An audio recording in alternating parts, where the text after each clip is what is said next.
Neruske jejibane ndak dijukani Bendoro iya disiagake mijil.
tekan wilating kota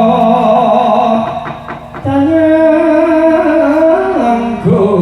kang manggung cangiti sikro sang aji mijil lan kang dali wuwus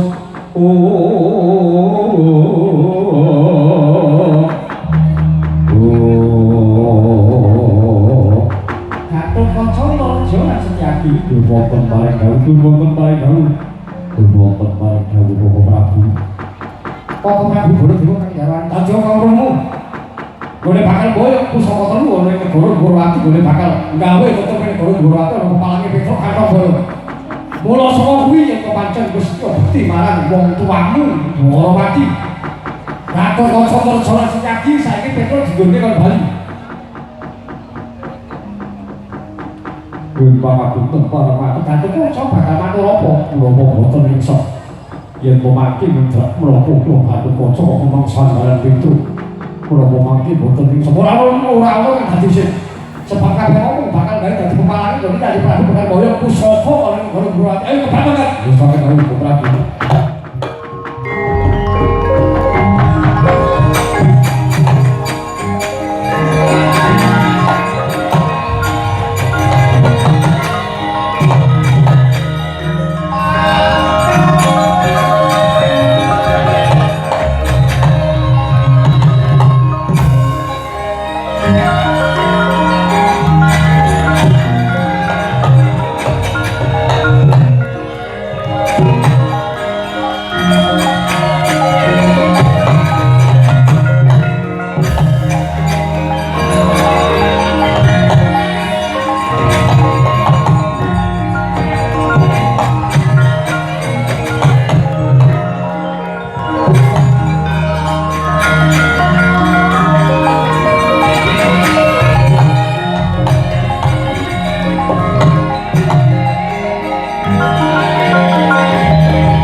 Kaca waji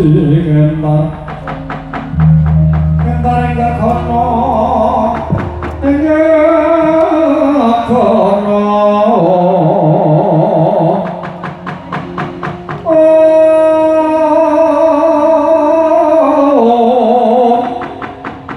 Mulasan Surya Nagara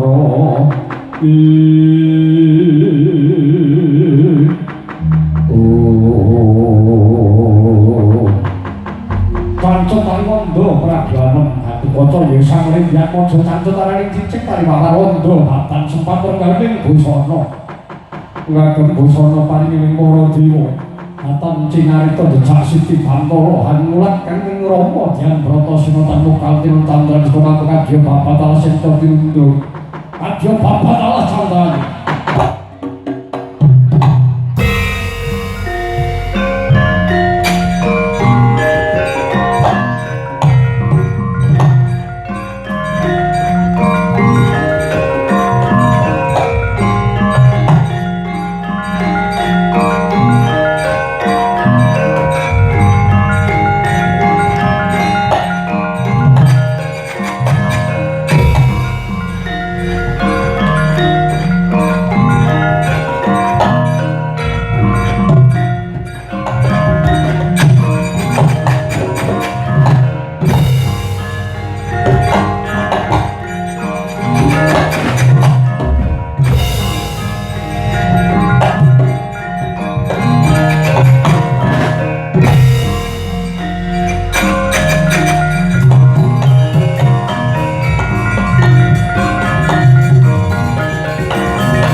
para putra Pandhawa kok sapa? Petruk kantong bala kepelajar ing tapel atus negari ngamarta.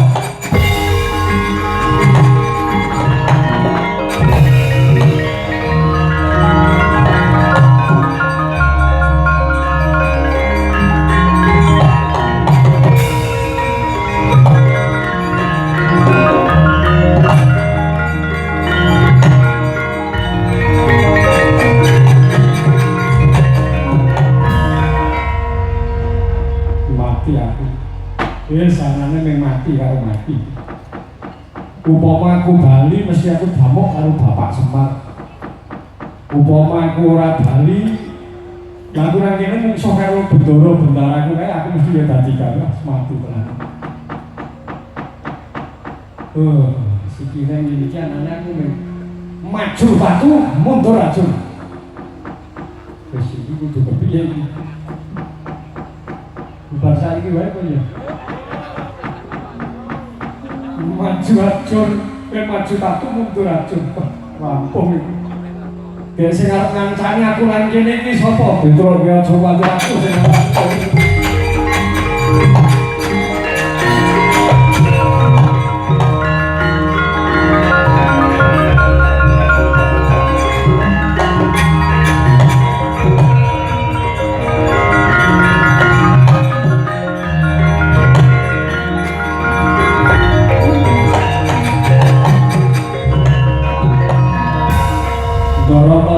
iya. Lah sampeyan kuwi dudu mriki yang nopo asal wis kanthi sore jam 8 kuwi wis tekan kene toto-toto. Tensi kuwi 100 wis pokoke tenang. Niki kula niku diutus kali Bapak Agus Genah sing dadi karepku sing dadi riwayatku. Ora usah kuwatir, nek aku iki cetha aku ki mlogo melu kowe, musuh karo kae Kakang Gatot, Kakang Montorjo kae karo Pak Lekku kae sing do melu rombongane kono kae alah dene engko dadi napa. Lah terus saking kersane sampe saiki ngene. Kowe saiki megeng napas merem maca donga. Apal donga ora? Aku sing ngapal ka dongaku ki ning donga jaman biyen wayangan ke banter-bantere wayangan ya kuwato ya kuwato ya kuwato. Aku lak mlebu nang aku terus.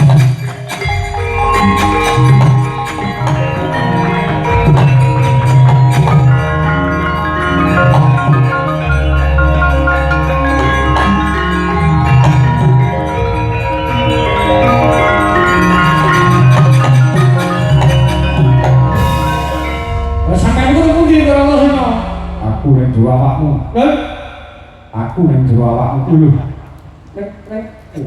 Lah wetengku teng sentuh wetengku teng busol iku mergo ndoro sira. Iya.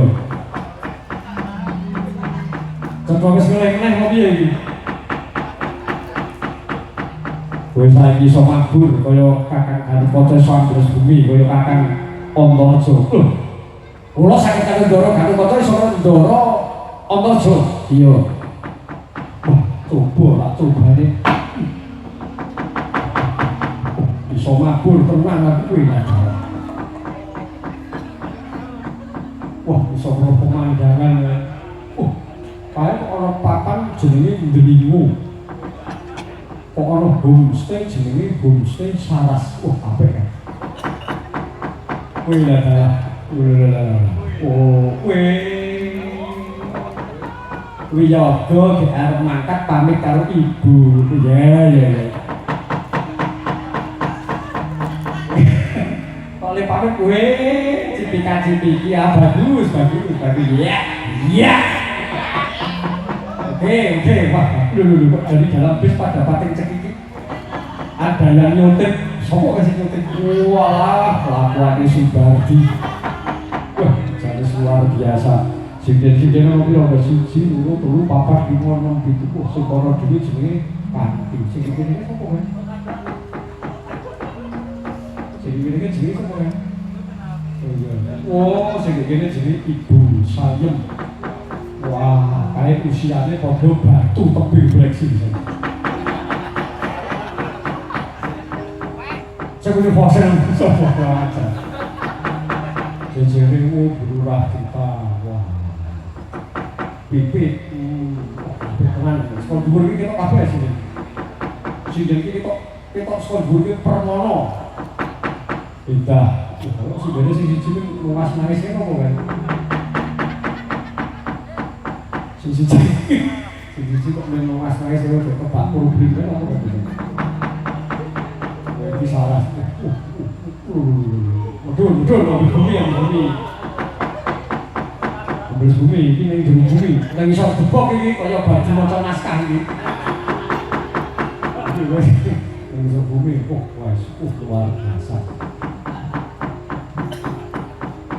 Ini mesti baturannya, ini ketua atas-atas itu tebing breksi. Wah, Surabaya, jujur bumi ini, menukin, hantuk.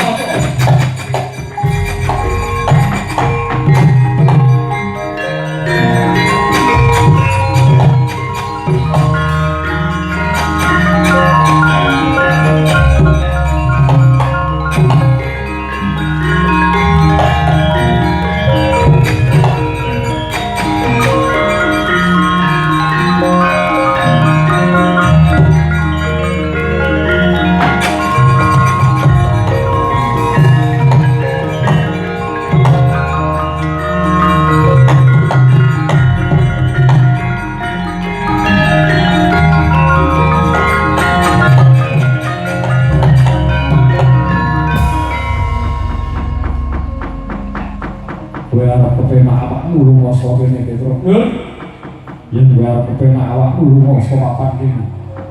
Menawi kula boten purun kesah Gusti. Kelakon krasa pangan ing Gatotkaca kuwi nadal. Lho, mesin. Lho, ya, siap. Monitor mesin, monitor. Apa hatinya apa? Monitor mesin, monitor. Bas kurang seru treble. Kurang 5.000 habis wahai teguhi repot ini panjenengan baca pantun kali kula napa panjenengan lali kali sejarah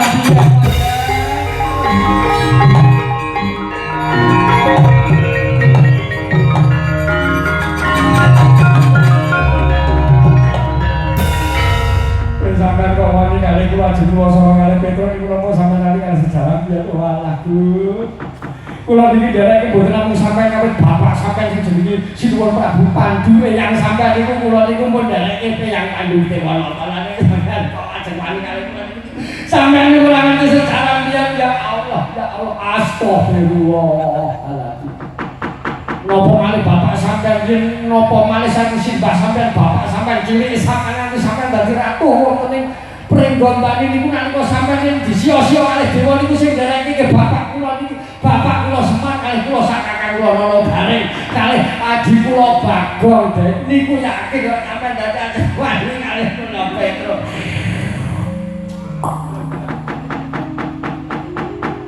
Lah sampeyan ajeng wani ngeten niku napa sampeyan ajeng kuwalik peningali. Wani kalih kula niku kaniaya kalih kula dongane wong kaniaya niku mangke badhe dadi kualat jeneng kadang.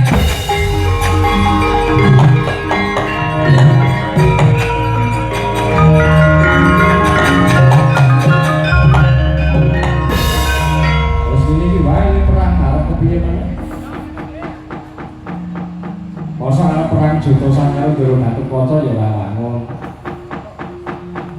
Ya ora entuk. Ora angger teko didodoki ditangisi iki nek wis rampung. Apa-apa kan aku macak inah ini nek aku dolan kemekat. Anggar wis teko meneh ya pokoke kan wis subuh-subuh.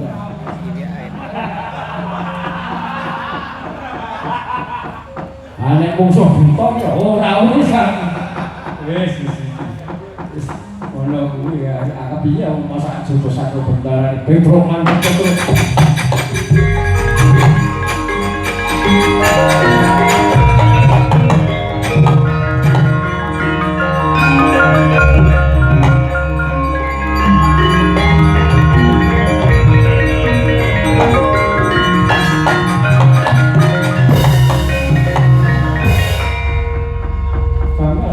Tegal kalih kula.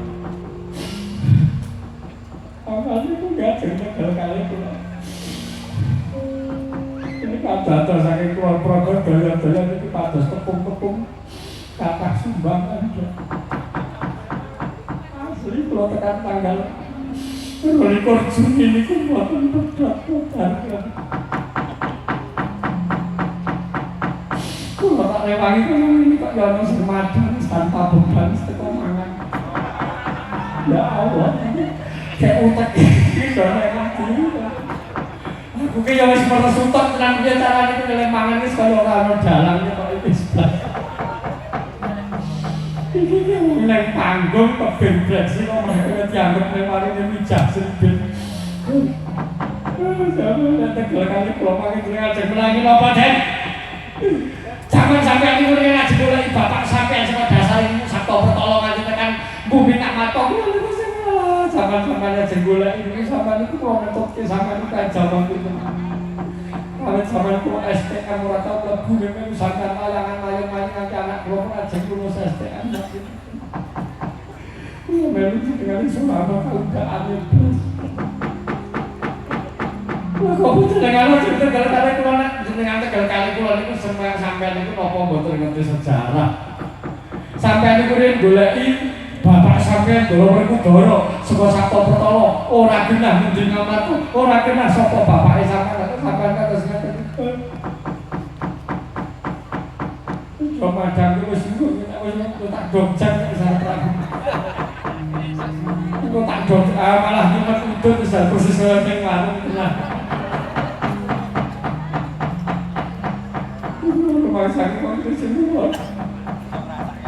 Yang ngaten menika mangke jenengan ajeng pripun nasib kula pripun mosok sampeyan tegel kali kula babagan pusaka ajeng diboyong pun karang kabul niku jan-jane mboten namung badhe kangge pamer-pamer ning niku kangge srana Den.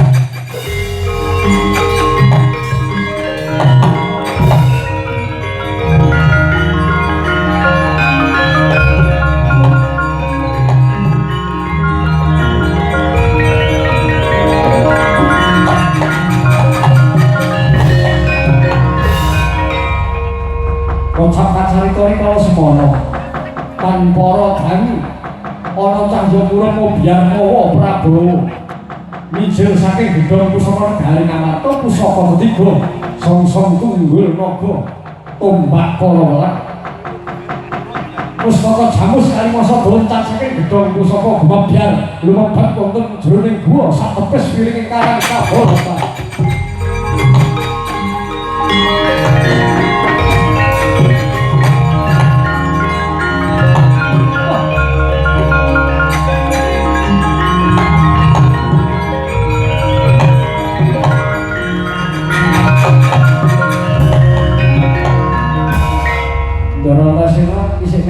Terus ya yang dilengke sesuk nek bubaran aku dilengke lho ana sinone ditokke lho niku wonten sing ora metu saka jero awak ngenteni sok wayangan meneh ngetok saka jero awak iya menika pusaka malah loncat saking gedhong pusaka tumuju wonten ing Karang Kabulutan becike Bali dadi atur karo Bapak Sarjana.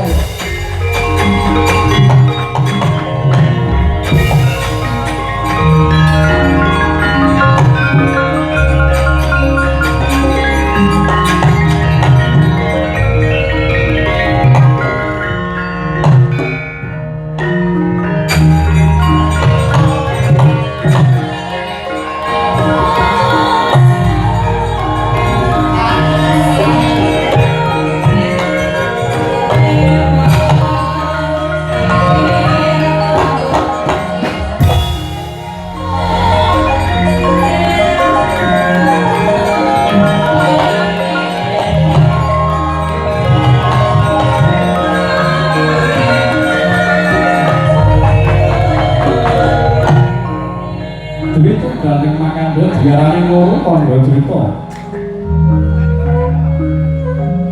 Kondo ceritane yen posinareng jroning kayangan jembring sauka.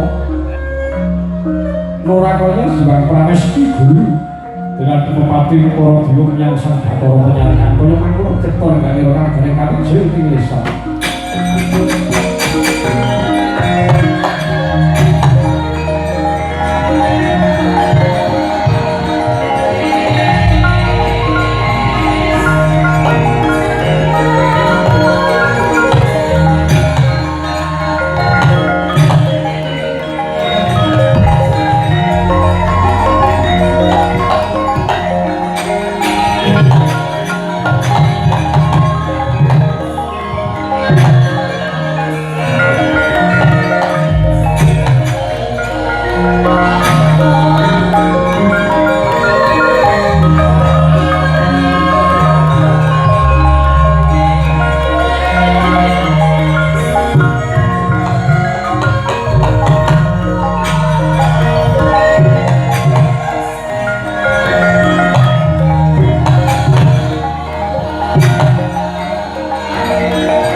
cipta pumulun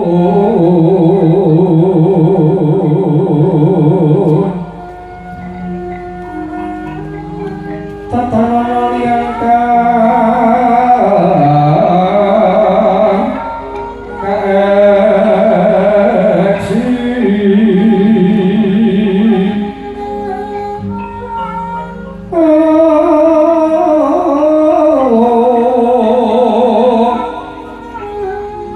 Mila katur sang Junda manik Ujung kenasta kalih pisan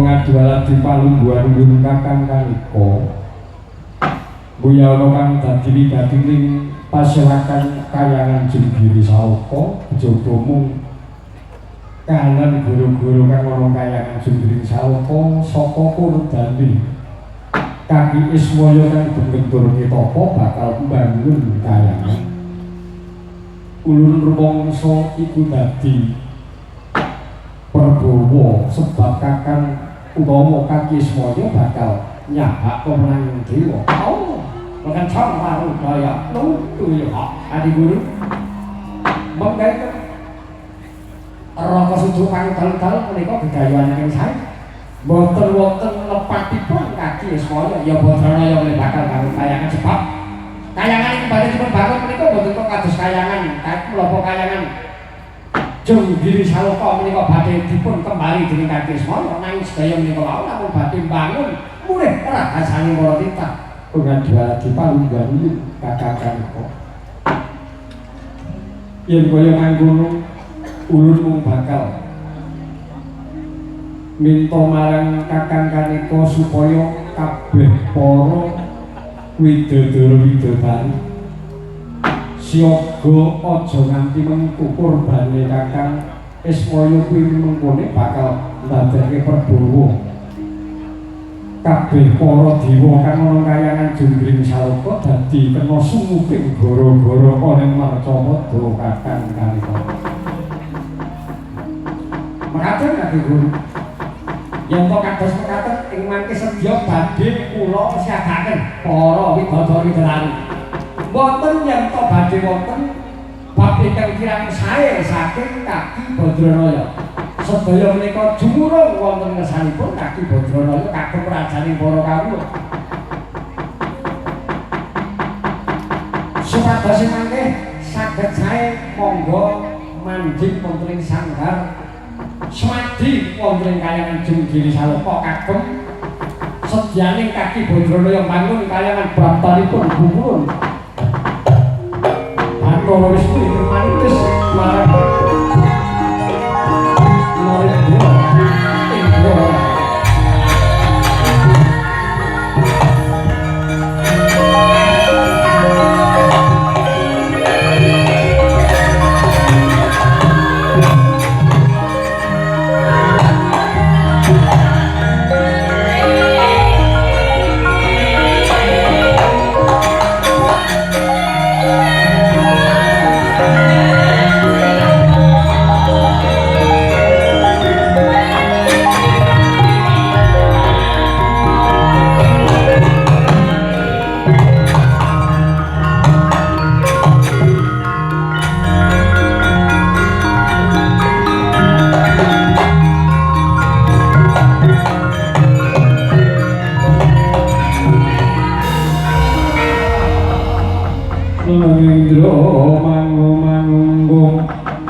iki ora kaya suwane kaki dhuwur kaki ya kaki Bathara Kresna apa kang dadi darunane.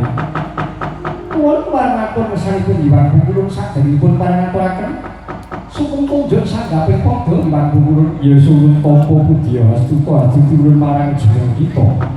Apa kang dadi darunane Pratara ngarsa ulun. Kulo namung nedya badhe gugat kaliyan Hyang Bungkulun Bathara Guru.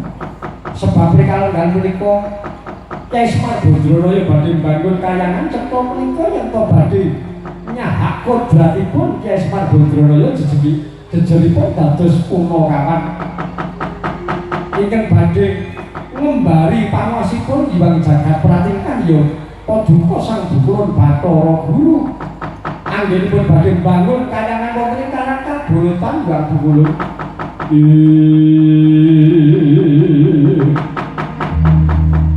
Yana Dewa Hanuntuna wong aprang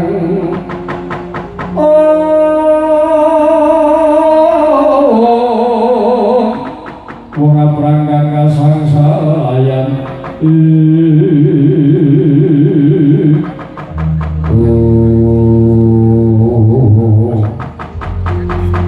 Pengadwala dipalungguhan yen to ing kono bener.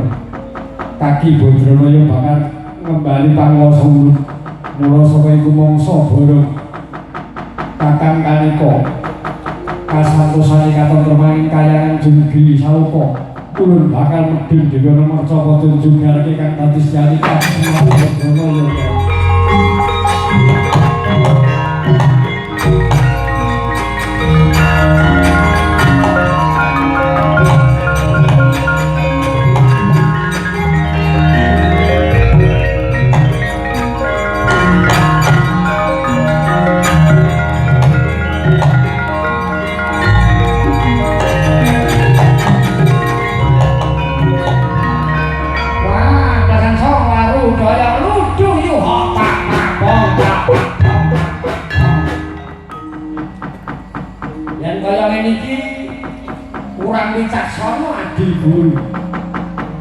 Kurang wicaksana gebrawat sing dadi ature titah Mercapada penyaliran nonton paling dawuh jeneng kita ndereke ulun dewa di perintah kabeh supaya jaga katentremane Junggi Saloka. Ulun bakal nututi adi guru nek kabeh padha murka medhone Mercapada ngono kae wah sing sang bawana balik mengko Mercapada.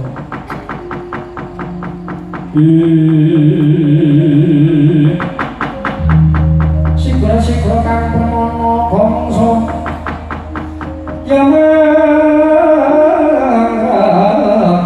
wangsa sangka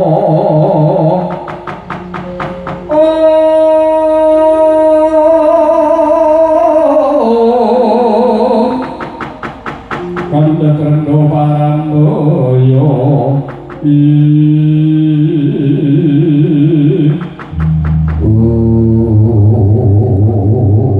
wah lakan song warung kaya lutu ya penyarian derek naulun medhun nang Mercapada nengahi kahanan iki sadurunge tibane kembang jeruk aja nganti dumadi kahanan kang ora becik kayangan kang bakal dibangun dening Kyai Semar Badraraya. Ayo medhun aja nganti disiram turune kembang jeruk penyarian sono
kang kumedhap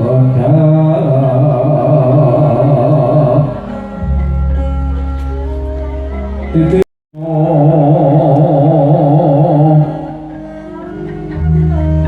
titik sonya tengah wengi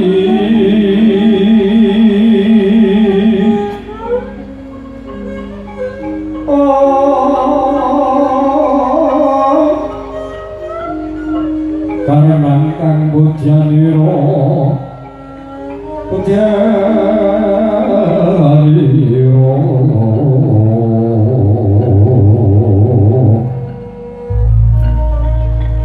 Santri Jawara kang ambreng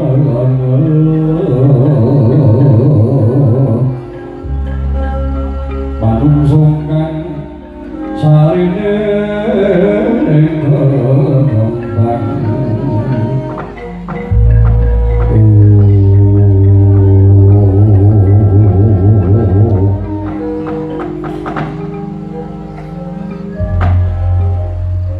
Witeng klopo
nalika samana kasuweng mayat dalu wonten sambuting carita amu ing mangsa madya laras kang grinaran jatining kandha kandha pedhang kadya kedhating penyara maja putri kang tinarik rama tan karenan run-runan pandeling sida-sida permanu pranaweng triloka taman candra kirana mintah ngalila kinarabawing surya lan rati Tupi wis dumugi tengahing dalu dene wonten sambuting carita milangun larikane panandhendang swasana. Basale mangsa katiga kartika abya ring tawang larawang sumedhak katon biru moyo-moyo lam-lam. Gelaring kartika tanana kang jejeg lanjen iring dalan dawuh kukusan saka belek. Lan samanunggalane ampung sedaya sinila dumegyaring lintang bima sekti. Kang kadya ambelah ing negara pancane handirating Bantara larase Slendra pangete sanga kang Cinegara eka Padmasari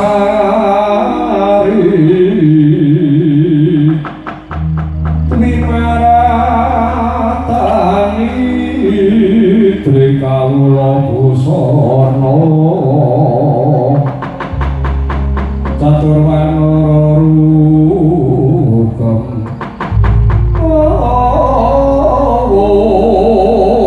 Panca Surapangga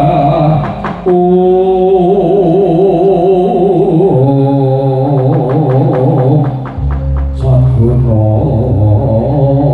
Weka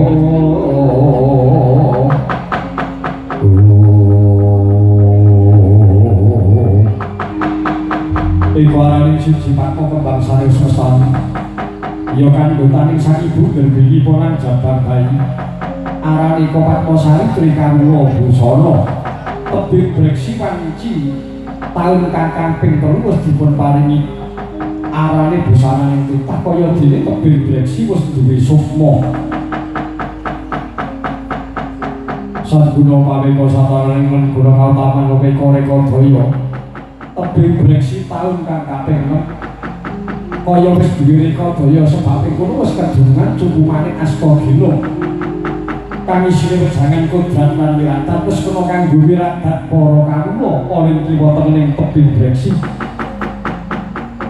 nawa dosa yaksa mati nawaraning 10 dosa nawa saka dosa 10 sangang sasi 10 dina lahir ing kono jangkep kang kaping 10 taun tebing breksi mula denaraning kono kaya lair ing punang jabang bayi kang ing kono nangis tangising punang jabang bayi kang mergo iku nangis ing kodrat lan wiratate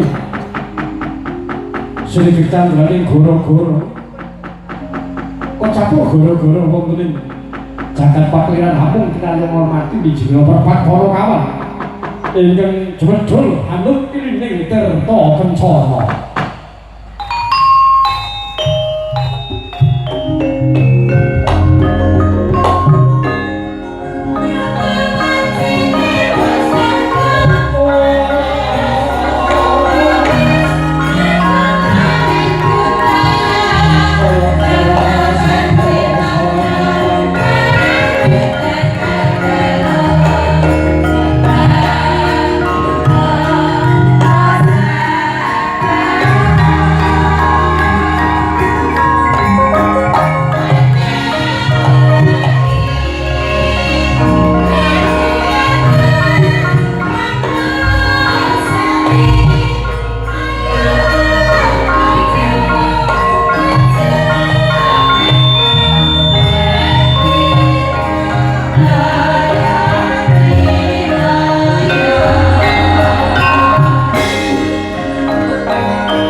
direksi ini muga dadi srana luhur lan katentreman nderek mangayu bagya nderek mangayu bagya tebing direksi sing kaping 1 dasawarsa utawa kaping 10 tahun umure umur 10 tahun ngono isih umur sing isih awal akeh tantangane ya mergo muga-muga lestari sempulur dadi sarana cemadhong kersane pangeran rezeki murah lan barokah Gusti Allah Subhanahu wa taala. Allahumma amin. Mulai merayakan garing rugi bagong. Ayo Mbak Kandi.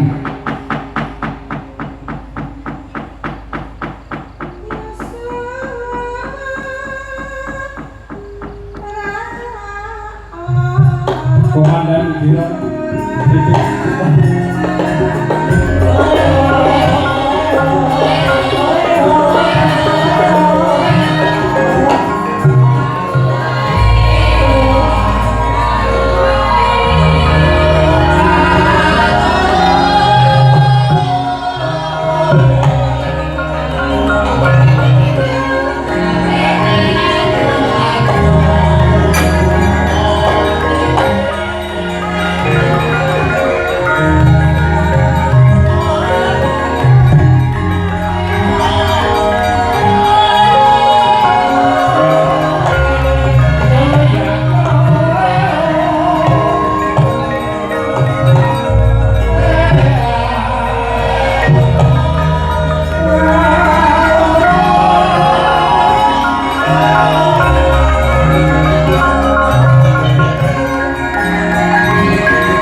beres pokoke kowe iki wis pancen wis jiwamu ning nggon kethuk ae. Karang jenenge pengethuk iki antarane cangkem karo kethuk iki kudu. Ayo kakak. Pancen jiwamu ning nggon kethuk ae. Ya ping aku didonga anakmu sik cilik dadi mulai kethuk ya sing temen. Aja kesusu kethuk wis. Angger ora dipengaruhi karo rombongan kanca-kanca. Pek.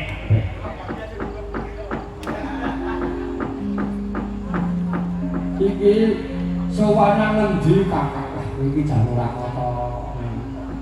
Iki nang tebing breksi ulang tahun utawa satu dasarasa tebing breksi. Dasarasa ki 10. Oh. 10 tahun usia tebing breksi. Waduh. Tebing breksi iki wisata. Wisata tebing breksi luar biasa, skala tingkat internasional.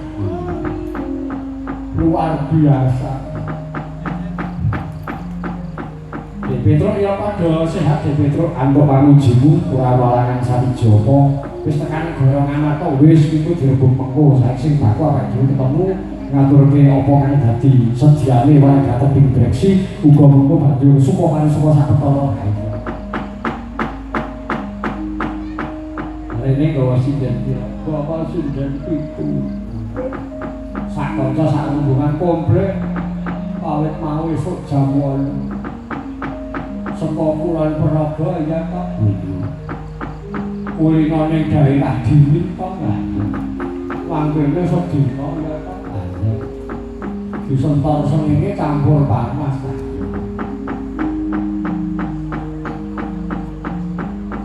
dong yo ana njaluk pengayoman karo eblek wayang. Ya ora apa-apa, kabeh iki sesanggeman. Sambate dolono sirah daerah panas durung kulino, beda kaya nang nggon. Yes ning ngatur nuwun ning ngarane kowe aku kabeh dine kesempatan rene karo Bapak Ketua Pengelola Direksi Panitia. Ya saka kanca-kanca kene Mas Polis hubungan kabeh iki ngatur bali karo saking sibuke to iki mau. Nganti urung ketemu. Iya. Urung ketemu karo Pak Tuwes sing ketemu karo aku bagian urusan Jonarto. Sindene iki ora. Sindene pitu. Kono dhewe kaya objek wisata sinden musik kono kan ayo objek wisata pemandangan wisata alam ibarat DKI colongan kan jenenge wisata alam sing jalane ayunan langit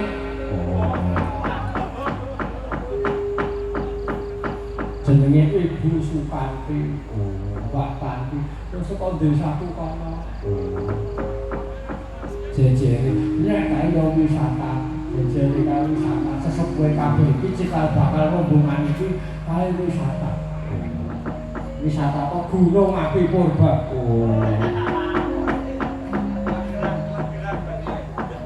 wisata Gunung Api Purba wah kowe iki jong ora aja disepeleke jenenge Gunung Api Purba. Gunung Api Purba kuwi minangka asal usul terjadinya Pulau Jawa beberapa juta ribu tahun yang lalu. Wah, goblok banget. Jenenge kae Ibu Sangkem biyen zaman aku latihan mayang ya ta. Nek mayang awan ya dia sumber hati kami zaman dulu saiki sing penting nyang mengestoni anakku tunggu sing gopo lah ben sing anak. Jadi jangan nyang berkaya anakku itu ora-orane. Apa kene? Apa kene? Ayo kalau lanang ya wis dibawa umur nek mlaku ra mirip. Dadi nek liyane munggah panggung dedek, dedek wis. Ini. Oh, dosa yang es ditumakke dadi pepundhen sesepuhe awake dhewe. Iya. Jejere Mbak Cita saka Purworejo dulu. Latihan nyopir. Latihan nyopir mergo arep harapnya kudu latihan nyopir sebab uripe iki selama hidup sak umure sukses kaya saiki aja disetir karo kahanan kok. Yen di bojo tapi disetir karo sing lanang. Iya. Oh, dadi saiki balas dendam arep nyopir. Saiki balas dendam. Pokoke genti numpak lan nyopir. Iya. Numpaki mobil. Mergo biyen wis disober isih di Oh, Mbak Cita. Mbak Cita iki gak arep tekan tugas akhir arep nempuh sarjana apa sarjana biologi jurusan semingin. Biologi iki kaya nempuh tugas akhir boleh sekolah lu bapak ini sekolah wis karo tahun 1910. Mergo biyen ki anggen ujian ki kalah karo diuji tahanan ki mau to. Iki jak saya tugas akhir nang SPST Surakarta. SPST Surakarta. Gendine apa warna-warna ben gendine. Wis sing gawe tugas akhir gendine warna-warna. Gending iki akan gaweke gending sing arep pegatan. Oh. Gawake gendeng. Gawake gendeng karo gawake puisi judulnya Kalimatul Pegat. Oh. Mbak sapa Mbak Cita. Jajare Mbak Cita Mbak Pipit saka luar.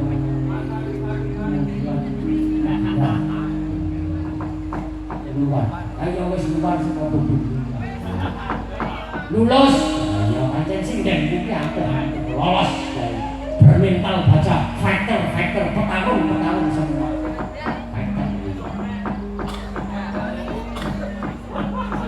sijine meneh sijine Mbak Intan lek musik gadis musik single musik gadis isih single murung tingar buka bakal mengku sawijining sawijining lanangan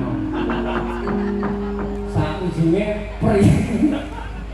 priyayi takung rombongan pas ora sing masuk nominasi jejere iki Mbak Septi saka daerah Kokap. Iya gak proses tugas akhir kaya Cita sing ngene dhewe kan aku wedok saras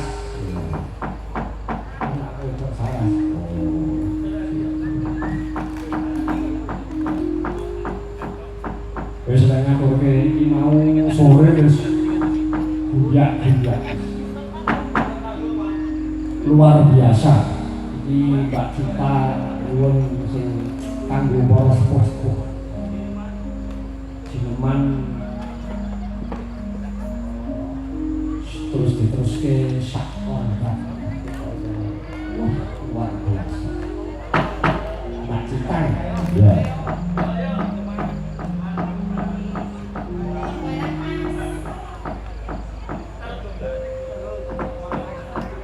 wes si terek dhuwur meneh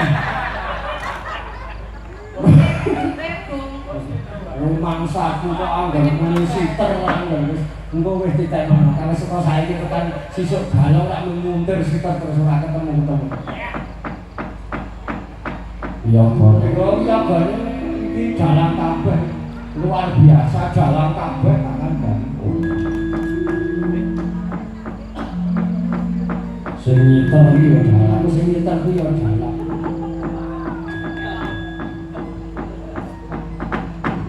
Monggo Pak Dita.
ngomongke babagan pariwisata Kakang Agus. Derek nembung iki olotan pompo aku Sekolahan Jatimulya, Girimulya Kabupaten Ponorogo. Wis wiwit taun 2012 aku ngabdi ning kelurahan minangka lurah Kalurahan Jatimulya. Oh, dadi piye ngabdi ning kelurahan dadi lurah ning kono ayo berbicara tentang pariwisata yang dhewe. Wiwit taun 95 aku iki ndeleke wong tuaku klebu bapakku dhewe gawe MBU sing kudune desa kuwi akare kudu berakar budaya. Sebab tanpa akar budaya itu kadang rasa iki ditinggal. Sebab budaya iki mesti ora nyunyak-nyunyak, ora waton delok biar nek diolah rasane. Iya. Tahun 95 para tetua nggonku kono wis antuk gelar desa budaya iki tahun 95. Biyen sing diangkat upacara adat Bubah Kawah utawa Bubah Kawah banjur fragmen Basa Sugriwa. Biyen Pak Surojo dosen isi Jogja kae sing mahasiswa semester akhir. Oh iya. Yo bar kuwi tulis dilintirke karo aku rampung kejadian apa reformasi aku bali desa ning kampung diwiwiti taun 2004 meneh 2004 2005 2007 aku ketemu karo kanca kancaku saka UGM Fakultas Biologi lan Fakultas Biologi jenenge komunitasé Mantala Biodharma. Jebule apa-apa kuwi kudu dasare data. Sawise didata kaya mangkono taun 2012 aku lakon ngabdi sinungguyung warga masyarakat dadi lurah kabeh sangu kawis saka taun 80 2005 2004 2005 2007 tak lebokke ning visi-visiku sing gaweke ya kanca-kanca. Banjur dilebokke ning RPJMK waktu aku rikala semono. Iya. Lah nek nganggo jeneng akar budaya, berakar budaya. Banjur nganggo tembung ngruwak. Diruwak bumine, dirumat bumine iki nganggo regulasi pemerintahan ora iso. Iya. Saka sarane kanca-kanca kula dasar desane nggonku kuwi digoleki apa tok mase. Iya. Mase ana telu, siji alam, loro fenomena alam, kang kaping telu nggonku sak desa 5 agama ana. Iya. Sawise iki banjur sarane saka kanca-kanca dasare ya wis konservasi. Tahun 2013 aku nerbitke Perdes nomor 8 isine limpe pelestarian lingkungan hidup salah satunya iki anggo aku biyen gawe gerakan Kars Mandiri Desa melindungi kabeh bebatuan-bebatuan kuwi saka warga masyarakat do dijogo bareng-bareng sebab kaya iki kaya Brexit iki ana bentangan apa kas apa paku ya ora kena sebab kaya ana geologi kuwi nek ora ana gerakan kesadaran wah repot nganti nggonku kuwi ana desa saka pelestarian lingkungan hidup dibantu karo kanca-kanca saka mafia-mafia bab kuwi ana ngruwat manuk ya ana jenenge adopsi satwa, adopsi burung. Jadi susuh manuk apa wae ning nggonku ora kena dimonosika dadeke objek jenenge birdwatching pengamatan burung yang diadopsi karo tamu-tamu wisata kuwi. Ngadopsi manuk ya nek Jadi manuk kuwi perlu bapak asuh ya ora dieksploitasi ngono ora ngono kuwi. Tegese awake dhewe iki kaya tebing Brexit iki nggone oleh rezeki nggone iso sempulur, iso urip, iso seneng uripe mergo saka alam. Kudu iso ngolah rasa omong-omongan karo alam, aja pisan-pisan memperkosa alam, bahaya tenan.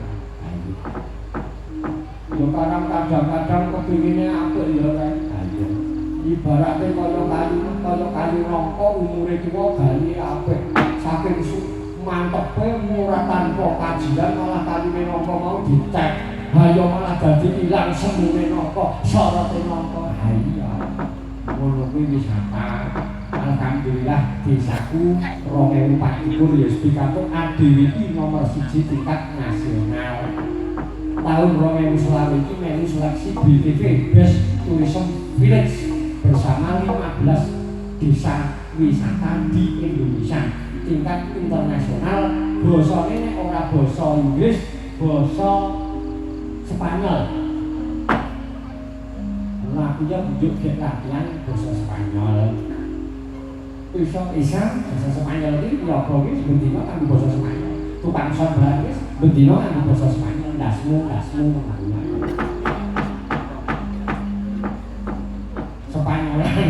Spanyolan itu bangsa bukan bisa supir makanya ya saiki saras karo sepi ngadeg bareng wis ngadeg bareng ayo barang kakek di Uspot Butaluri Mas Wanjo kali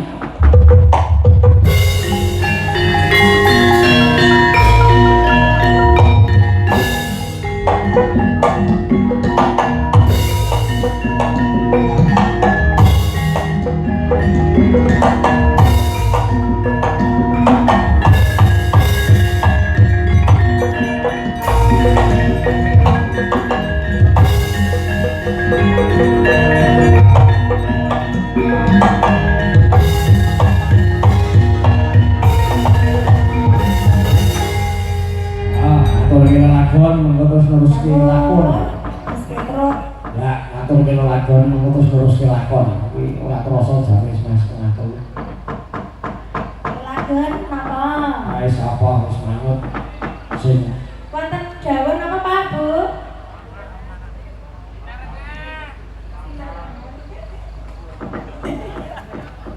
Dangdut apa? Sinarengan. Wah, dangdutan kok dangdutan sing mulai kita gawake ora. Bareng mau Pak?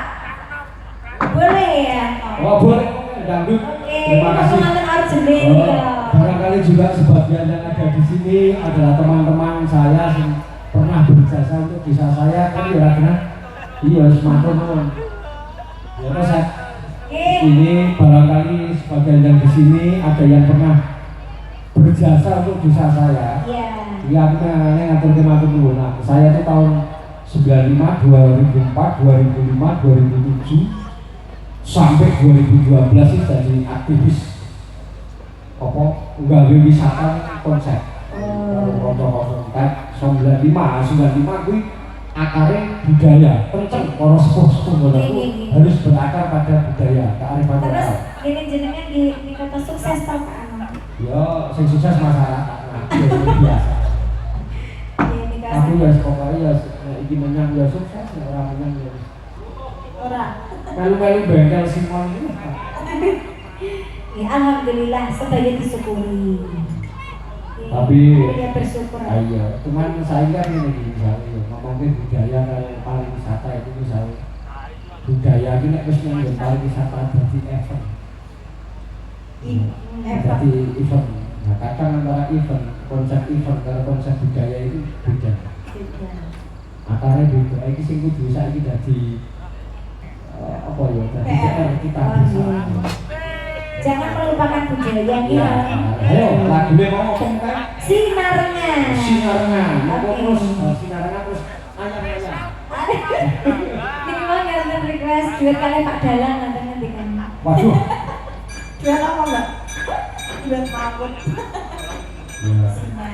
Kuwi medsos.